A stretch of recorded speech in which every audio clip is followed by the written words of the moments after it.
In many quarters, there is a desperate need in America today, in America this week, for a healthy dose of religious humility. There are too many people getting too much face time on television who claim exalted status for Christianity and who are demeaning other faith traditions, particularly that of Islam. And my friends, this has got to stop. The trigger for this latest wave of intolerance is media coverage, many of you have seen it, about a plan to build a Muslim community center 2 blocks from Ground Zero. The center will have a mosque, an auditorium, and a pool. It is modeled after YMCAs and Jewish community centers all across the country. For all I know, it's got locker rooms and childcare. Now, to be very clear here, reasonable, faithful, caring people can disagree about how they feel about this facility being built so close to Ground Zero. But that does not justify the wave of fear and suspicion that has washed over this country over the last 10 days. The media are now calling this a wave of Islamophobia that is sweeping across America.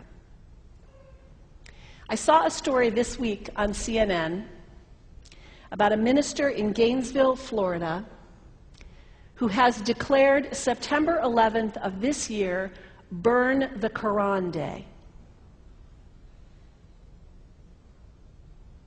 Thank you for your reaction.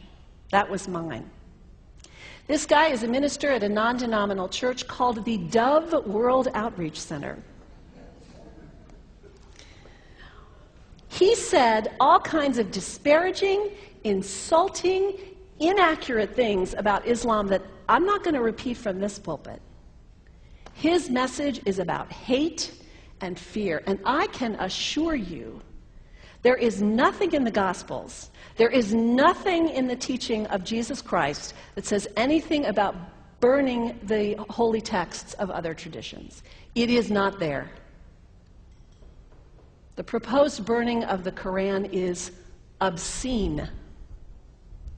It is not the work of peace. It is not the work of understanding. It is not the work of building bridges. It is insanity. Now, the good news is there are a lot of groups, a lot of churches, even the National Association of Evangelicals, who are condemning this action and urging the church to cancel their event. A conversation about God demands grace and openness, a willingness to learn, to have our own ideas challenged, our convictions questioned. These are the hallmarks of humility. When I was in seminary, I read from someone whose name is lost to me now, when you speak of God, your voice should shake a little. You know, Jesus had no time for religious know-it-alls. He saved some of his harshest criticism for church leaders, for the Pharisees, the religious leaders who were so certain about who was out and who was in, who was holy and unholy, clean and unclean. Jesus was forever taking all this religious certainty and turning it on its head. And we can only imagine what Jesus would have said about Pastor Terry Jones and his Burn the Quran campaign. I think he would say, this has got to stop. Followers of Islam believe that the Quran is a collection of revelations received by the Prophet Muhammad from God about 1400 years ago. They believe that Muhammad was the last of a series of prophets and teachers and messengers that included Adam, Moses, Jesus, Abraham, all names revered by us as well. The word Islam means peaceful surrender to the will of God. The Quran was written at a time when the Muslim people were being driven from their homes, persecuted, and killed. The Old Testament was written at a time when Jewish people were being driven from their homes, persecuted, and killed. And religious scholars will tell you that most holy scriptures have stories of war and violence in them.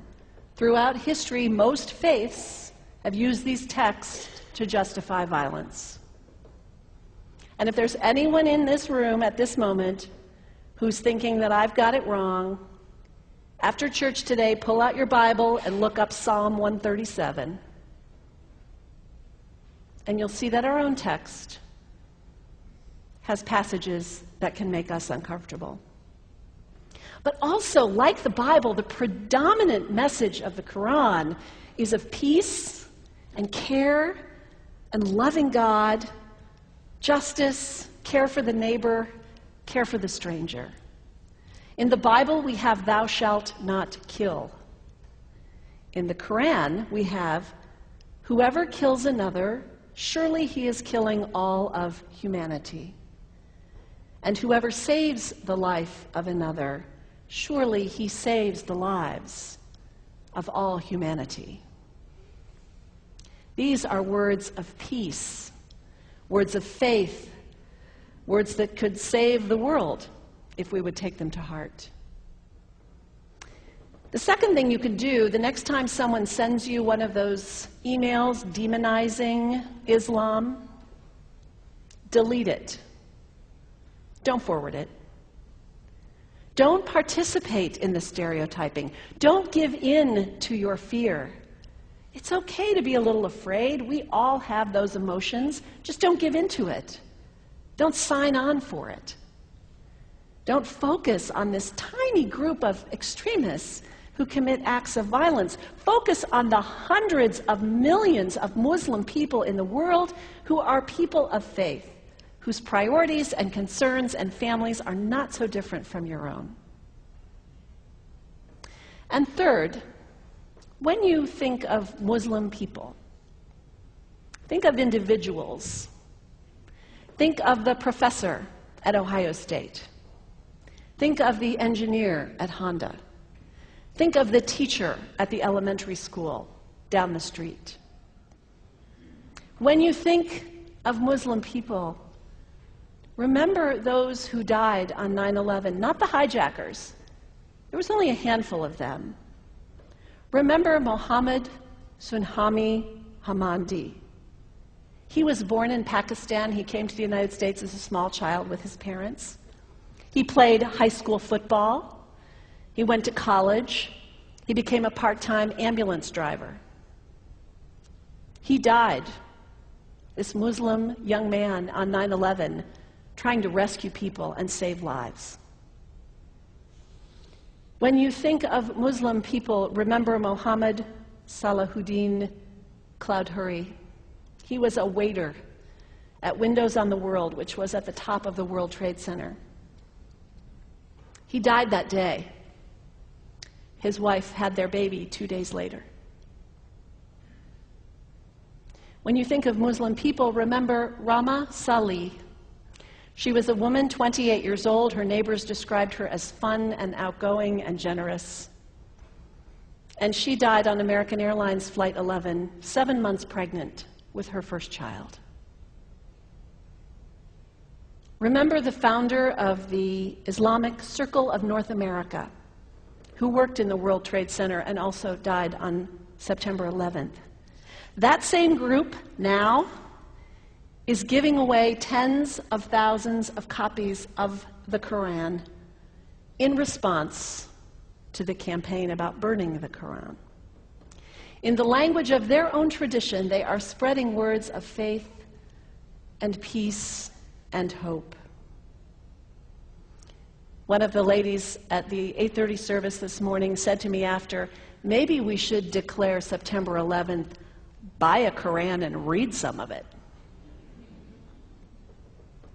It is for us to share our message of love and hope and peace, but let us do it with grace and respect, and above all, humility. God grant us, as individuals, as a nation, as Christians, the humility for this work.